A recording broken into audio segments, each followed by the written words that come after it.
সুপ্রিয় শিক্ষার্থীবৃন্দ, আসসালামু আলাইকুম।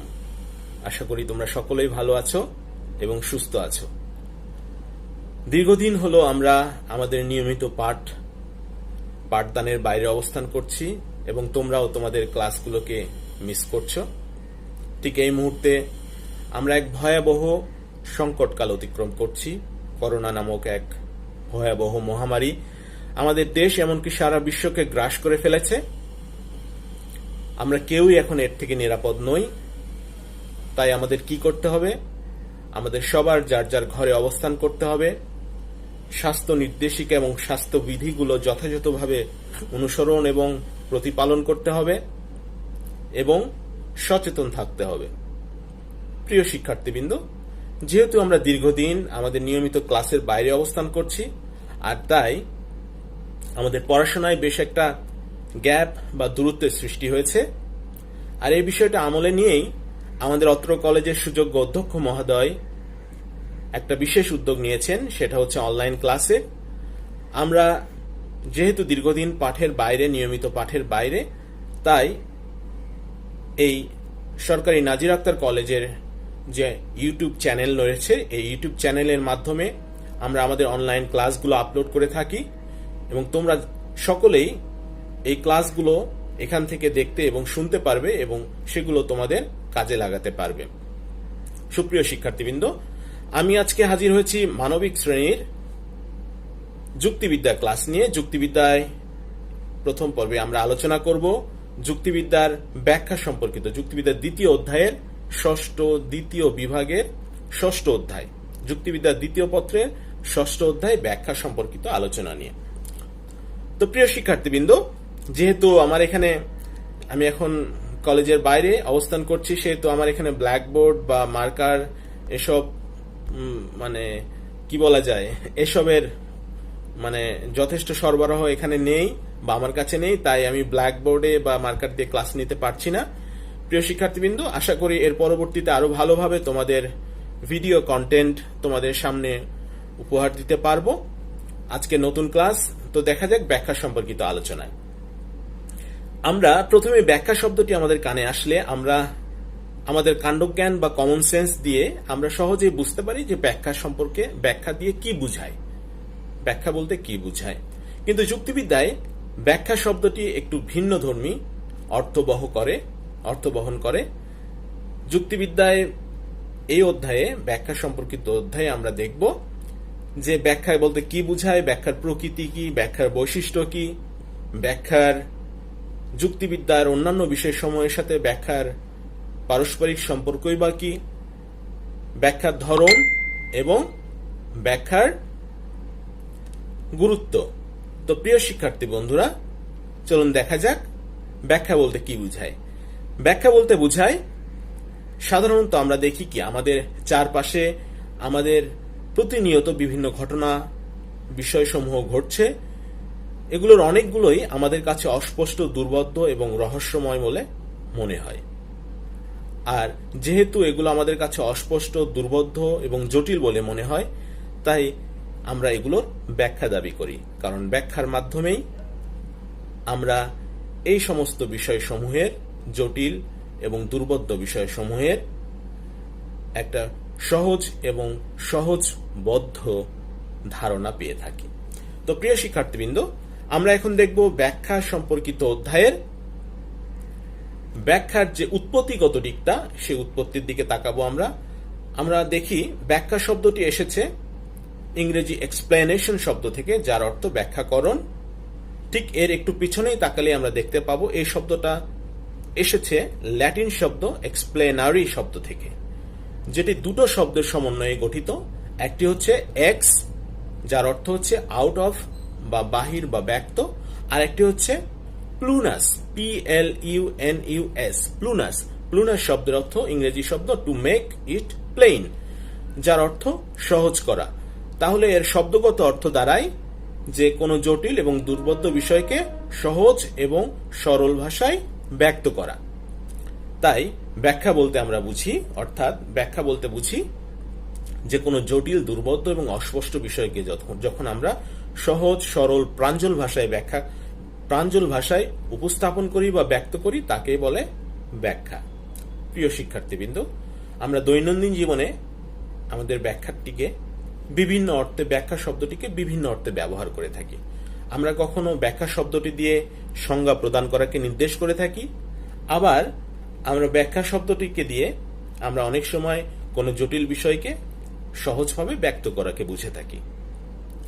আমাদের যুক্তিবিদ আরভিং এম কপি, একটু সময় নিচ্ছি, আমাদের যুক্তিবিদ আরভিং এম কপি, আমরা সকলেই জানি যুক্তিবিদ্যার যারা ছাত্র, খুব একজন বিখ্যাত দার্শনিক, বিখ্যাত যুক্তিবিদ।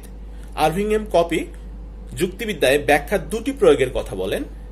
একটি হচ্ছে কোনো দুর্বোধ্য বিষয়কে সহজবোধ্য ভাষায় ব্যক্ত করা, আর একটি হচ্ছে আপাত দৃষ্টিতে প্রতীয়মান হয় এমন শৃঙ্খলাহীন বিষয়ের মধ্যে শৃঙ্খলা প্রতিষ্ঠা করা। এই দুটি বিষয় আমি আবারও বলছি কারণ এটি পরীক্ষার জন্য গুরুত্বপূর্ণ। একটি হচ্ছে কোনো জটিল এবং দুর্বোধ্য বিষয়কে সহজ ভাষায় ব্যক্ত করা, আরেকটি হচ্ছে আপাত দৃষ্টিতে প্রতীয়মান হয় এমন শৃঙ্খলাহীন বিষয়ের মধ্যে শৃঙ্খলা প্রতিষ্ঠা করা। তাই আমরা দেখতে পাই যে ব্যাখ্যা হলো কোনো জটিল দুর্বোধ্য বিষয়কে সহজ সরল ভাষায় ব্যক্ত করা। প্রিয় শিক্ষার্থীবৃন্দ, কারণ জটিল এবং দুর্বোধ্য বিষয়কে যখন আমরা সহজ ভাষায়, সরল ভাষায় ব্যক্ত করতে পারবো, তখন বিষয়টি আমাদের কাছে কি হবে? সহজ এবং সরল বলে মনে হবে, এবং আমরা তখন আমাদের জিজ্ঞাসা, আমাদের অন্তরে যে জিজ্ঞাসা সেটার নিবৃত্তি ঘটবে। তো প্রিয় শিক্ষার্থীবৃন্দ, এখন আমরা দেখব যুক্তিবিদ্যায় যে ব্যাখ্যাকরণ বলতে বোঝায় সেটা কিন্তু বৈজ্ঞানিকভাবে ব্যাখ্যাকরণকেই বোঝায়। কোনো সাধারণ মানুষের মন গড়া ব্যাখ্যাকে কখনোই ব্যাখ্যা বুঝায় না যুক্তিবিদ্যায়। তাই আমরা দেখব, কারণ অনেক সময় দেখা যায় কি সাধারণ মানুষ অন্ধবিশ্বাস এবং তাদের গোড়ামির বশবর্তী হয়ে, অন্ধবিশ্বাস কুসংস্কারের বশবর্তী হয়ে তারা নিজস্ব মন গড়া ব্যাখ্যা দিয়ে থাকে। যেমন আমরা একটা উদাহরণ দিকে তাকাতে পারি। যখন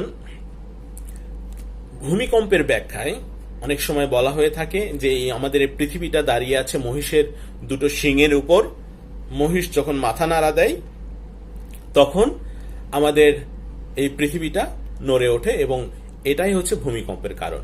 কিন্তু এটি একান্তই ব্যক্তির ব্যক্তিগত মন গড়া ব্যাখ্যা, এটি কখনোই বৈজ্ঞানিক ব্যাখ্যা নয়।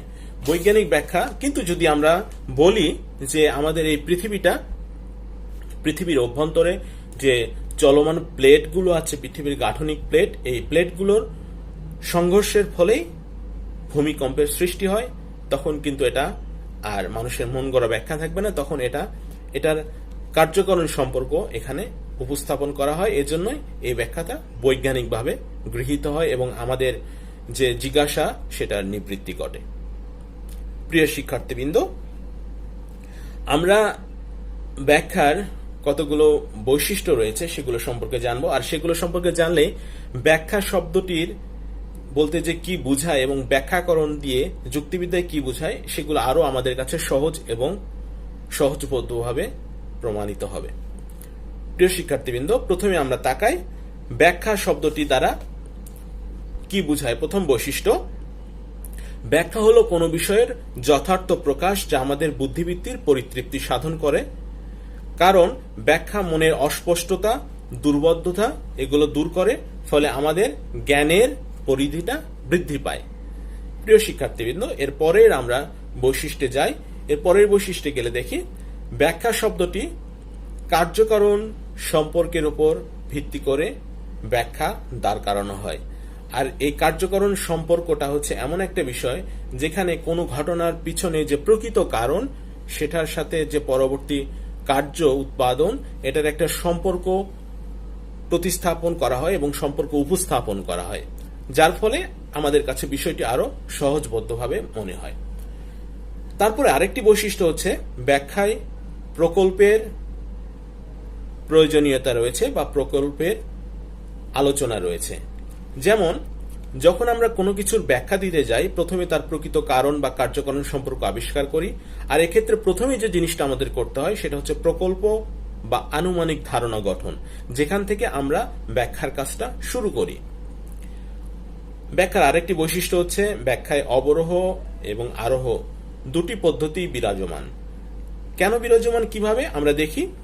ব্যাখ্যায় অবরোহ হচ্ছে যে সার্বিক থেকে আমাদের বিশেষে আসার যে প্রক্রিয়াটা আমরা দেখি, অনেক সময় আমরা বৃহৎ নিয়ম থেকে বৃহৎ ব্যাখ্যা থেকে আমরা ছোট ছোট বিষয় বা ঘটনাবলীকে আমরা বৃহৎ নিয়মের অধীনে আমরা ব্যাখ্যা করে থাকি, সেটাকে বলা হচ্ছে ব্যাখ্যা অবরোহের প্রয়োজনীয়তা বা অবরোহের দিকটা। আবার অনেক সময় আমরা দেখি আমরা ছোট ছোট ঘটনা বা বিষয়বলীকে একটি বৃহৎ নিয়মের মধ্যে নিয়ে যাই, তখন এটাকে আরোহের পর্যায়ে পড়ে। প্রিয় শিক্ষার্থীবৃন্দ, ব্যাখ্যার বৈশিষ্ট্য আরো রয়েছে কয়েকটি, যে আমরা দেখি ব্যাখ্যা ব্যক্তিভেদে ভিন্ন হতে পারে, কিন্তু ব্যাখ্যার নিয়ম সবসময় একই থাকে এবং অক্ষুণ্ণ থাকে। কারণ ব্যাখ্যায় প্রকৃত কারণ এর অনুসন্ধান করা হয়, আর প্রকৃত কারণ কখনো পরিবর্তিত হয় না, প্রকৃত কারণ সবসময় একই থাকে। ব্যক্তির মন গড়া ব্যাখ্যা পরিবর্তিত হতে পারে, কিন্তু প্রকৃত কারণ কখনো পরিবর্তিত হয় না। তাই ব্যাখ্যায় ব্যক্তিভেদে ভিন্নতা থাকলেও ব্যাখ্যার নিয়মে কোনো ভিন্নতা নেই, ব্যাখ্যার প্রকৃত কারণে কোনো ভিন্নতা নেই। প্রিয় শিক্ষার্থীবৃন্দ, আর মাত্র দুটি আমাদের ব্যাখ্যার বৈশিষ্ট্য রয়েছে, এগুলো আমরা দেখি মোটামুটি ভাবে আমরা আমাদের আজকের আলোচনা শেষ করব। আমরা দেখি ব্যাখ্যা কোনো বিশেষ ঘটনা সম্পর্কিত হতেও পারে, আবার সার্বিক ঘটনা সম্পর্কিতও হতে পারে। যেমন বিশেষ ঘটনা সম্পর্কিত হতে পারে, আবার সার্বিক ঘটনা সম্পর্কিতও হতে পারে। তারপরে আমরা দেখব ব্যাখ্যায় শ্রেণীকরণের ভূমিকা রয়েছে। শ্রেণীকরণ বলতে আমরা কি বুঝি? শ্রেণীকরণ বলতে বুঝি আমরা যে কোনো একটা বিশেষ মানদণ্ডের ভিত্তিতে কোনো সমজাতীয় বা কোনো সাদৃশ্যমূলক বা বৈসাদৃশ্যমূলক কোনো বিষয়সমূহকে একটা কাতারভুক্ত করা, এটাকে বলা হচ্ছে শ্রেণীকরণ। একটা বিশেষ লক্ষ্য থাকবে সেটার।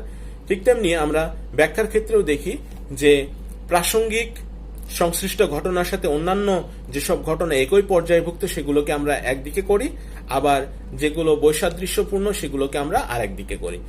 এভাবে আমরা ব্যাখ্যা শব্দটিকে আমরা যুক্তিবিদ্যার সাথে সংশ্লিষ্ট করি। প্রিয় শিক্ষার্থীবৃন্দ, আশা করি তোমরা এই পাঠ থেকে উপকৃত হয়েছে। যেহেতু এটা প্রথম ক্লাস, তাই আশা করি আরো সামনের দিনগুলোতে তোমরা আরো নিয়মিত হবে আমাদের অনলাইন চ্যানেলে, এবং আমরা এখানে আরো নিয়মিত আমাদের গুরুত্বপূর্ণ ক্লাসগুলো এখানে আপলোড করব।